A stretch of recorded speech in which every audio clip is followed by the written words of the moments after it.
Wah, wah, wah, tak kunjung beri jawaban Ultras Garuda geruduk PSSI. Ini dia poin penting tuntutan Ultras Garuda. Apakah ada poin Erick Thohir out? Fans Garuda harus simak ini. Nah, ini dia alasan Shin Tae-yong wajib harus kembali latih timnas Indonesia. Kira-kira apakah itu?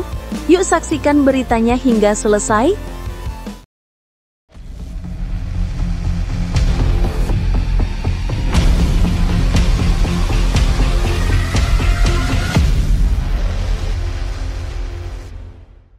Mohon subscribe channel Timnasku Indonesia agar tidak ketinggalan informasi Timnas Indonesia. Tak kunjung umumkan pelatih baru, Ultras Garuda geruduk PSSI. Kemarahan dan kekecewaan publik terhadap PSSI kembali memuncak setelah berlarut-larutnya penantian pengumuman pelatih baru Timnas Indonesia pasca kegagalan lolos ke Piala Dunia 2026. Ketidakjelasan arah dan keputusan federasi membuat kelompok supporter garis keras Ultras Garuda akhirnya mengambil langkah tegas. Mereka mendatangi langsung Ketua Umum PSSI Erick Thohir pada Sabtu 25 Oktober 2025 untuk menyampaikan tuntutan sekaligus meminta pertanggungjawaban penuh atas kegagalan yang mereka anggap sebagai akibat langsung dari kebijakan kontroversial sang ketua. Dalam pertemuan tersebut, suasana sempat tegang namun tetap terkendali. Ultras Garuda datang bukan sekedar untuk mengeluh, melainkan membawa aspirasi dan amarah ribuan pendukung Garuda yang kecewa dengan keputusan mengganti Shin Tae-yong di tengah perjuangan timnas pada babak kualifikasi. Pergantian mendadak itu dianggap sebagai langkah yang tidak masuk akal dan merusak stabilitas tim yang sedang berjuang keras. Terlebih pelatih pengganti yang ditunjuk, Patrick Kluivert, justru dikenal memiliki rekam jejak kontroversial, termasuk dugaan keterlibatan dalam kasus judi online di masa lalu. Keputusan itu kini terbukti fatal. Bukannya membawa perubahan positif, performa timnas justru menurun drastis di bawah asuhan Kluivert. Harapan besar masyarakat Indonesia untuk bisa mencatat sejarah lolos ke Piala Dunia 2026 kandas begitu saja. Lebih ironis lagi, publik dibuat geram setelah mengetahui bahwa pelatih yang gagal tersebut justru mendapat kompensasi miliaran rupiah dari PSSI. Hal ini memicu gelombang kritik besar-besaran. Banyak yang menyebut langkah ini sebagai bentuk penghinaan terhadap logika dan keadilan. Bagaimana mungkin seseorang yang gagal membawa prestasi justru diberi hadiah uang dalam jumlah fantastis? Kemarahan publik semakin membara ketika mereka membandingkan kondisi tersebut dengan situasi di sepak bola lokal. Banyak klub tanah air yang masih menunggak gaji pemain hingga berbulan-bulan, bahkan ada yang tidak dibayar sama sekali. Di saat para pemain lokal berjuang dengan keterbatasan, seorang pelatih asing yang gagal justru hidup mewah dengan bayaran miliaran rupiah. Bagi banyak orang, ini bukan hanya persoalan manajemen, tapi juga krisis moral dalam tubuh PSSI. Ultras Garuda menegaskan bahwa uang miliaran tersebut seharusnya tidak dihambur-hamburkan untuk hal yang tidak produktif. Mereka menilai dana sebesar itu akan jauh lebih bermanfaat jika dialokasikan untuk pembinaan sepak bola usia dini yang selama ini kurang mendapatkan perhatian serius. Dengan investasi yang tepat di level akar rumput, Indonesia bisa melahirkan generasi pemain muda yang tangguh dan berkarakter, bukan terus-menerus bergantung pada pelatih asing yang datang dan pergi tanpa meninggalkan warisan berarti. Dalam pertemuan dengan Erick Thohir, Ultras Garuda juga menyampaikan 5 tuntutan utama, mulai dari profesionalisme manajemen timnas, transparansi roadmap sepak bola nasional, keterbukaan dalam pemilihan pelatih, hingga konsistensi pembinaan usia dini, dan pelibatan supporter dalam forum resmi. Mereka menegaskan bahwa sepak bola bukan hanya milik pejabat federasi, melainkan milik seluruh rakyat Indonesia. Erick Thohir dalam tanggapannya berusaha menenangkan situasi. Ia mengatakan bahwa PSSI terbuka terhadap semua masukan dan siap berkolaborasi dengan berbagai pihak, termasuk supporter. Namun banyak penggemar yang menilai tanggapan itu terlalu normatif dan belum menunjukkan keseriusan nyata dalam memperbaiki kondisi sepak bola nasional. Kami sudah terlalu sering mendengar janji, tapi tidak pernah melihat hasil, ujar salah satu anggota Ultras Garuda yang hadir dalam pertemuan tersebut. Kini tekanan terhadap Erick Thohir semakin besar. Publik menuntut tindakan nyata, bukan sekedar kata-kata. Apalagi hingga akhir Oktober 2025, PSSI masih belum mengumumkan siapa pelatih baru timnas. Situasi ini memperburuk kepercayaan publik terhadap federasi yang dianggap lamban dan tidak transparan. Kemarahan Ultras Garuda hanyalah cerminan dari suara jutaan pecinta sepak bola tanah air yang merasa dikhianati oleh keputusan-keputusan tidak bijak di tubuh PSSI. Jika Erick Thohir tidak segera mengambil langkah konkret memperbaiki sistem, menata keuangan, dan memulihkan kepercayaan publik, maka amarah ini bisa berubah menjadi gerakan yang lebih besar. Supporter kini bukan lagi sekedar penonton, melainkan kekuatan moral yang siap mengawal, bahkan mengguncang jika sepak bola Indonesia terus dibiarkan berjalan tanpa arah. Lalu bagaimana menurutmu? Apakah Erick Thohir memang layak disalahkan atas kegagalan ini? Atau justru masalahnya lebih dalam di tubuh PSSI itu sendiri?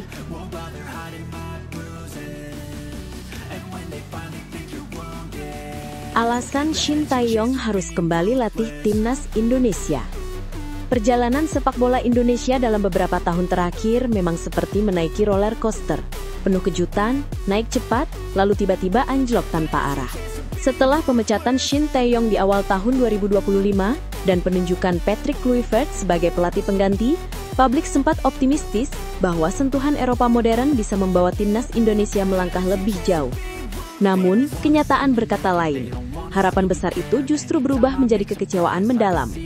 Indonesia gagal lolos ke Piala Dunia 2026, performa tim menurun, dan kini kursi pelatih kepala kembali kosong. Dari situ, muncul satu pertanyaan besar. Haruskah Shin Tae-yong kembali melatih timnas Indonesia? Ketika Shin Tae-yong pertama kali datang ke Indonesia pada tahun 2019, banyak yang meragukannya.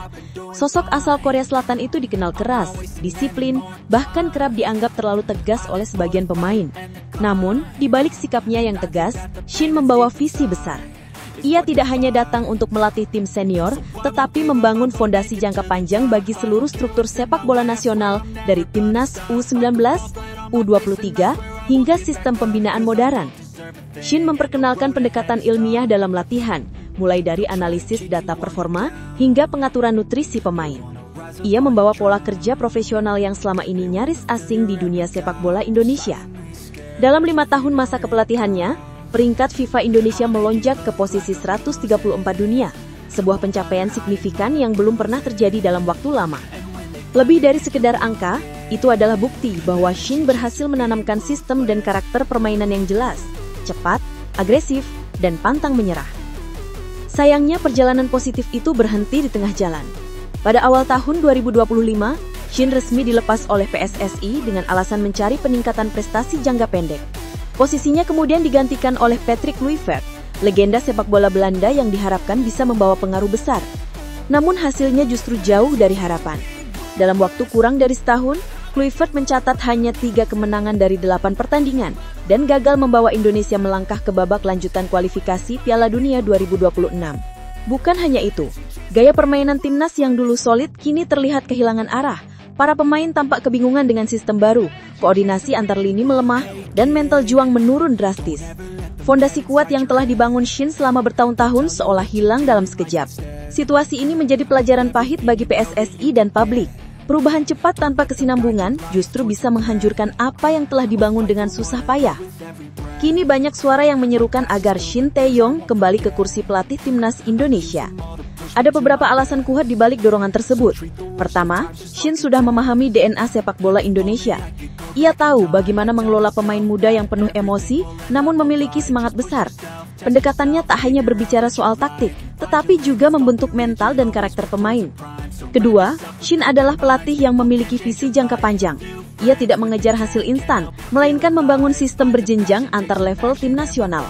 Hal ini terlihat dari kesuksesan timnas U23 yang berhasil lolos ke Piala Asia U23 untuk pertama kalinya dalam sejarah. Ketiga, Shin sudah terbukti mampu mengembalikan kepercayaan diri pemain Indonesia.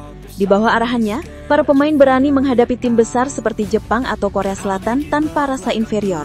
Keberanian itu kini mulai hilang, dan hanya sosok seperti Shin yang bisa mengembalikannya. Namun jika Shin benar-benar kembali, dukungan penuh dari semua pihak menjadi syarat mutlak. Ia tidak bisa bekerja sendirian. Federasi, klub, dan supporter harus bersatu menjaga konsistensi visi jangka panjang. Sebab masalah terbesar sepak bola Indonesia selama ini bukan pada pelatih, tetapi pada sistem yang tidak pernah konsisten.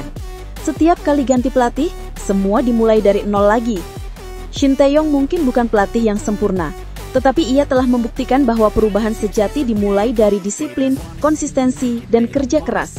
Ia tahu bagaimana memulai proyek besar ini, dan lebih penting lagi, ia tahu kemana arah timnas Indonesia seharusnya menuju.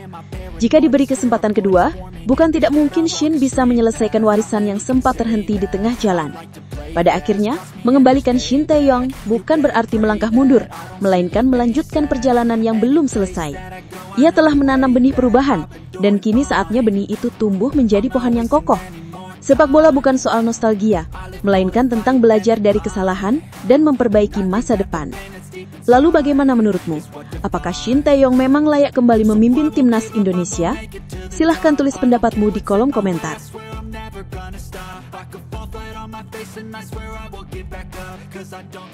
Timnas Indonesia diuntungkan di FIFA ASEAN Cup. Kabar baik kembali datang untuk sepak bola Indonesia.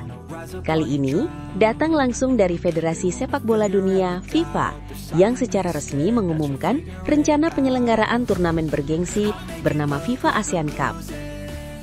Turnamen ini akan menjadi ajang daru di kawasan Asia Tenggara yang melibatkan seluruh negara anggota ASEAN, termasuk Indonesia. Yang membuat kabar ini semakin menggembirakan, FIFA memastikan akan mengajak federasi regional seperti AFC, AFF, dan tentu saja PSSI untuk berdialog bersama membahas format dan waktu pelaksanaan kompetisi ini. Langkah ini menjadi sinyal kuat bahwa timnas Indonesia berpotensi mendapatkan keuntungan besar dari keikutsertaan dalam ajang ini.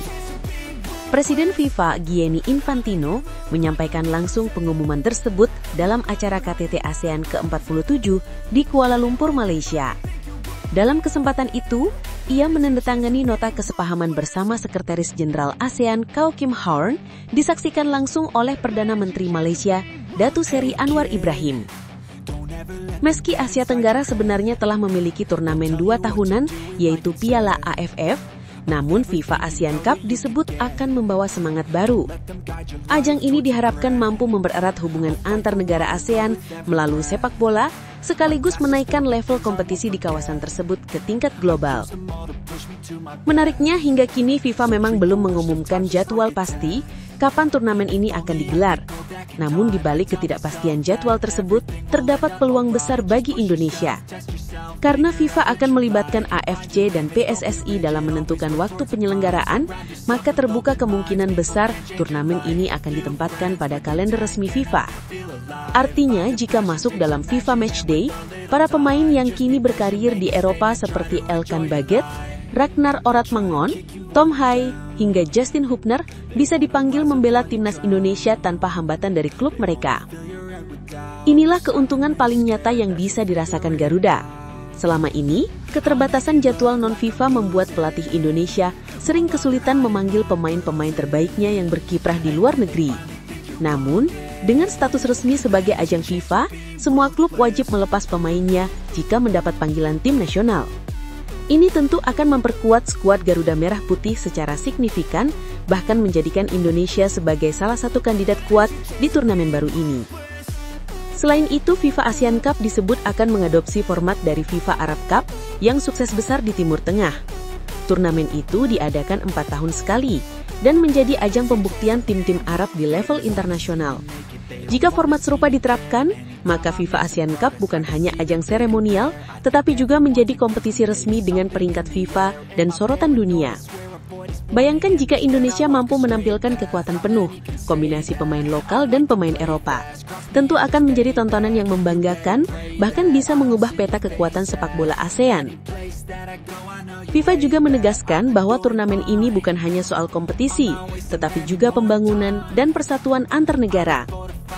Melalui Piala ASEAN FIFA, kami mempersatukan negara-negara dan membantu meningkatkan sepak bola di kawasan Asia Tenggara, ujar Gianni Infantino dalam pernyataannya. Ini seakan menjadi motivasi tersendiri bagi federasi seperti PSSI untuk menyiapkan tim terbaik, termasuk memperkuat infrastruktur dan kualitas pelatihannya. Jika dilihat dari berbagai sisi, Indonesia memang menjadi salah satu pihak yang paling diuntungkan dengan adanya FIFA ASEAN Cup ini. Selain mendapatkan kesempatan memperlihatkan potensi besar sepak bola nasional di panggung dunia, turnamen ini juga bisa menjadi sarana pembuktian bagi para pemain naturalisasi dan pemain abroad yang selama ini ditunggu-tunggu aksinya oleh publik Garuda. Dengan dukungan penuh FIFA dan AFC, serta kemungkinan besar laga ini akan masuk ke kalender resmi FIFA, maka Indonesia bisa menatap masa depan sepak bola dengan optimisme tinggi. Semua mata kini tertuju pada langkah PSSI dalam menyusun strategi dan memastikan kesiapan timnas agar benar-benar mampu memanfaatkan momentum ini. Jika FIFA ASEAN Cup benar-benar digelar pada jadwal FIFA Matchday, tidak hanya keuntungan teknis yang akan diraih, tetapi juga semangat nasionalisme dan kebanggaan rakyat Indonesia akan kembali berkobar. Bayangkan saja, bendera merah putih berkibar di ajang resmi FIFA dengan para pemain Eropa yang membela Garuda. Itulah momen yang akan menjadi sejarah baru bagi sepak bola Indonesia dan mungkin awal dari kebangkitan besar sepak bola ASEAN di mata dunia. Bagaimana menurut kalian? Apakah dengan adanya FIFA ASEAN Cup ini timnas Indonesia bisa jadi kekuatan baru di Asia Tenggara? Tulis pendapatmu di kolom komentar.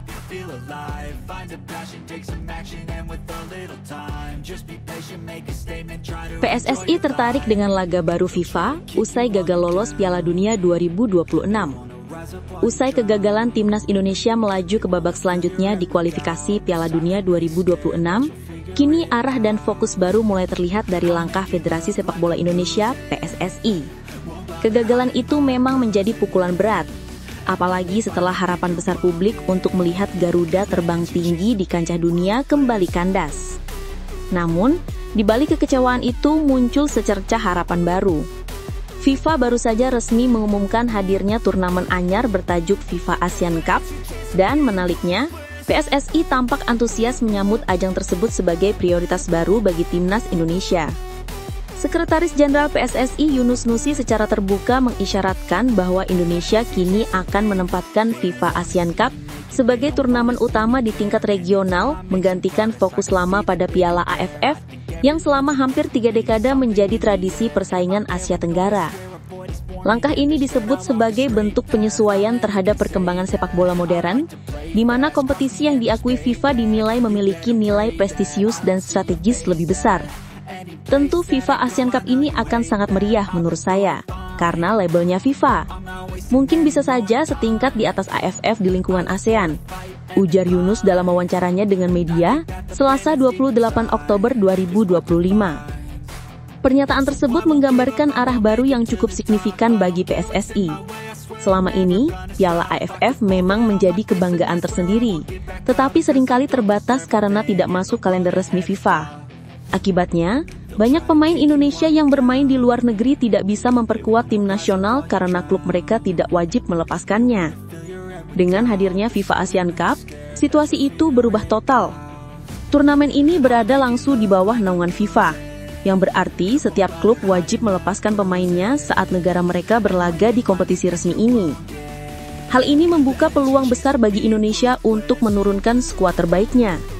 Nama-nama seperti J.I. Des yang kini bermain di Sassuolo, Calvin Verdong di Lille, Kevin Dix di Borussia Mönchengladbach, hingga Emil Audero di Cremonese bisa saja bergabung memperkuat Garuda tanpa hambatan.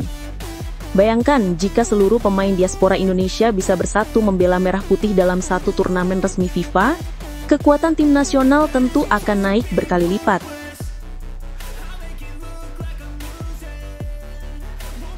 Lebih dari sekedar pertandingan, FIFA ASEAN Cup diyakini akan membawa dampak besar bagi sepak bola kawasan. Presiden FIFA Gianni Infantino saat peluncurannya menegaskan bahwa turnamen ini adalah simbol penyatuan 11 negara ASEAN melalui sepak bola. Piala ASEAN FIFA diciptakan untuk kawasan ini, yang melibatkan seluruh 11 negara anggota. Ini akan memberikan dampak sangat besar tidak hanya di Asia Tenggara, tetapi juga di seluruh dunia, ujar Infantino. Ia juga menambahkan bahwa turnamen ini akan berdiri di bawah nota kesepahaman resmi antara FIFA dan Federasi Sepak Bola se-ASEAN, sesuatu yang belum pernah terjadi sebelumnya. 11 negara yang akan berpartisipasi adalah Indonesia, Malaysia, Thailand, Vietnam, Filipina, Myanmar, Kamboja, Laos, Brunei Darussalam, dan Timur Leste. Dengan format yang masih menunggu kepastian teknis dari FIFA, turnamen ini diyakini akan menjadi tonggak sejarah baru sepak bola Asia Tenggara. Tak hanya soal prestise, tapi juga kesempatan untuk menaikkan level permainan ke standar internasional yang lebih kompetitif. Jika benar FIFA Asian Cup kelak akan menggantikan peran Piala AFF, maka ini akan menjadi babak baru dalam perjalanan timnas Indonesia. Publik mungkin akan melihat skuad Garuda tampil dengan kekuatan penuh, tak lagi dibatasi oleh regulasi klub atau kalender pertandingan. Dan bagi para penggemar, inilah momen untuk berharap bahwa meski gagal di Piala Dunia 2026, Indonesia bisa bangkit dan menunjukkan kekuatan sejatinya di pentas regional dengan dukungan penuh dari FIFA. Kini, pertanyaannya adalah, apakah langkah PSSI mengalihkan fokus dari AFF ke FIFA Asian Cup ini merupakan strategi yang tepat? Apakah publik setuju jika PSSI menomorduakan AFF demi turnamen resmi FIFA ini? Mari tuliskan pendapat kalian di kolom komentar. Apakah ini langkah cerdas untuk masa depan Garuda? Atau justru kehilangan jati diri dari ajang yang selama ini menjadi kebanggaan Asia Tenggara?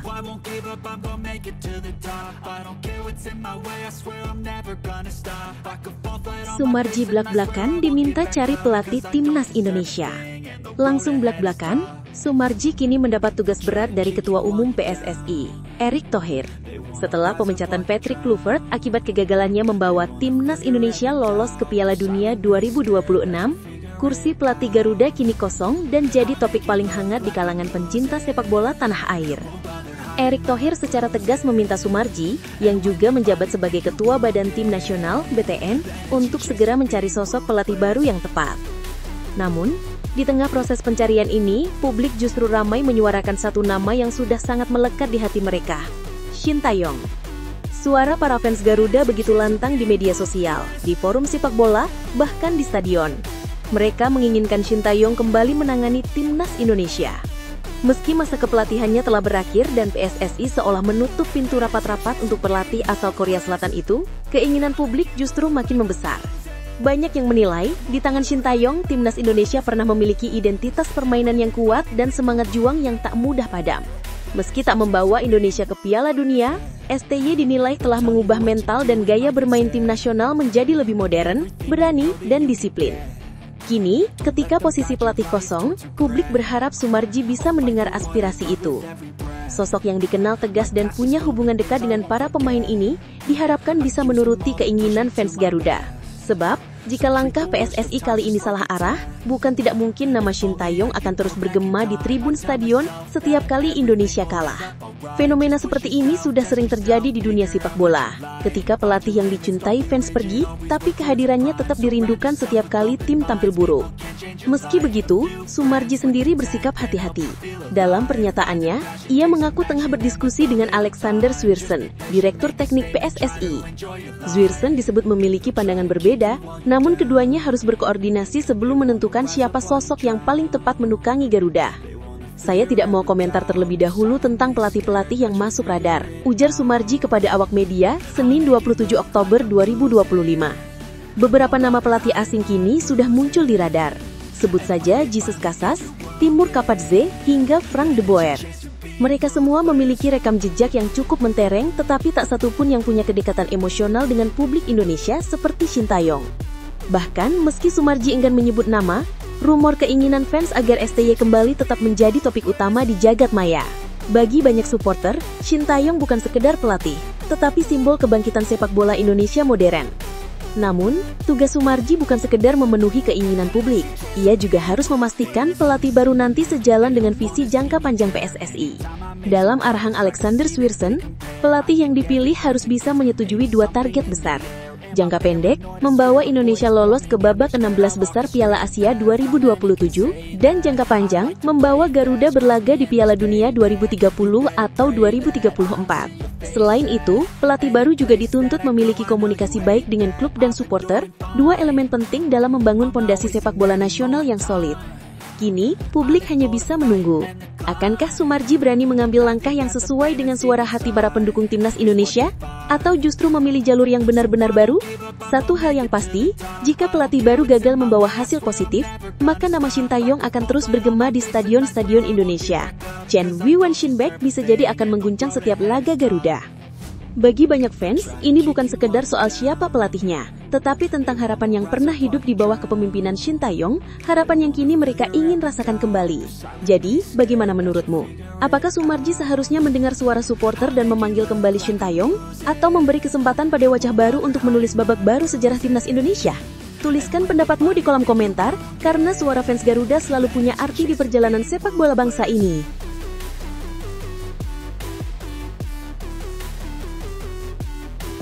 Vietnam ketakutan dengan hadirnya FIFA Asian Cup. Kehadiran FIFA Asian Cup yang baru saja diumumkan oleh Presiden FIFA Gianni Infantino benar-benar mengguncang jagat sepak bola Asia Tenggara. Namun, di balik euforia dan semangat baru ini, media-media Vietnam justru menyoroti sisi lain yang tak kalah menarik, yakni rasa ketakutan mereka terhadap kekuatan baru yang dimiliki timnas Indonesia. Pasalnya, skuad Garuda kini diprediksi bakal tampil dengan kekuatan penuh, termasuk para pemain naturalisasi dan pemain abroad yang selama ini sulit bergabung karena Piala AFF tak masuk kalender resmi FIFA. Dalam laporan media Vietnam dan Viet.vn, disebutkan bahwa peluncuran FIFA Asian Cup merupakan pedang bermata dua bagi Vietnam. Di satu sisi, mereka menyebut baik turnamen resmi yang diakui FIFA karena bisa menambah poin ranking internasional. Namun, di sisi lain, mereka juga harus menghadapi kenyataan pahit. Lawan-lawan mereka, terutama Indonesia, kini punya kedalaman skuad yang luar biasa. Nama-nama seperti J.I.D.E.S, Sassuolo, Calvin Verdong Lille, Kevin Dix, Borussia Mönchengladbach, hingga Emil Audero Cremonese menjadi ancaman nyata yang membuat publik Vietnam mulai merasa khawatir. Media Vietnam menyebut, jika kita mengambil contoh spesifik seperti timnas Indonesia yang memiliki skuad terkuat dengan banyak pemain asal Eropa, maka Vietnam harus siap menghadapi banyak pertandingan sulit. Pernyataan ini jelas menunjukkan rasa was-was mereka terhadap kekuatan Garuda yang kini jauh lebih berimbang di level internasional. Terlebih lagi, FIFA Asian Cup ini berada langsung di bawah naungan FIFA.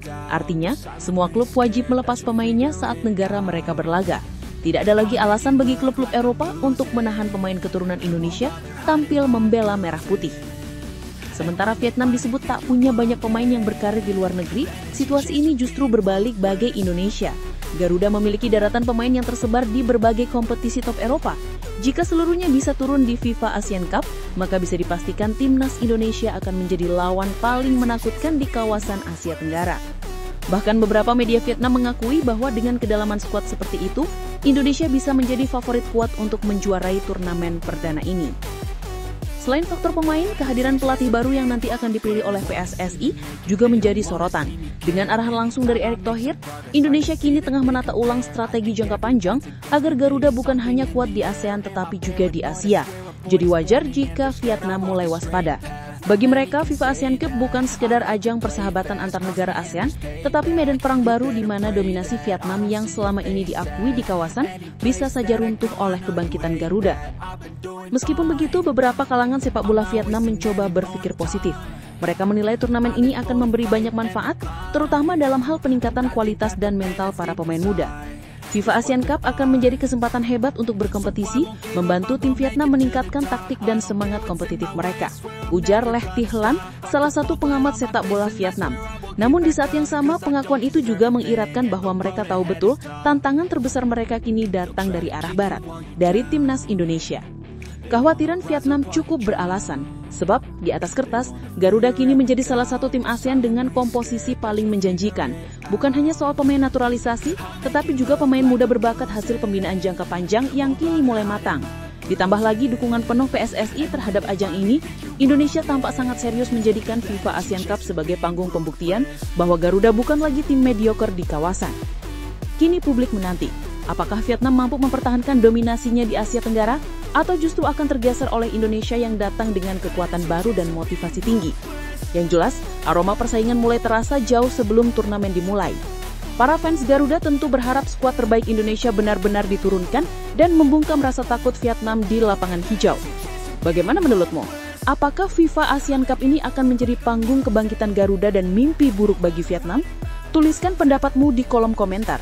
Apakah kamu percaya timnas Indonesia bisa jadi raja baru ASEAN di bawah bendera FIFA?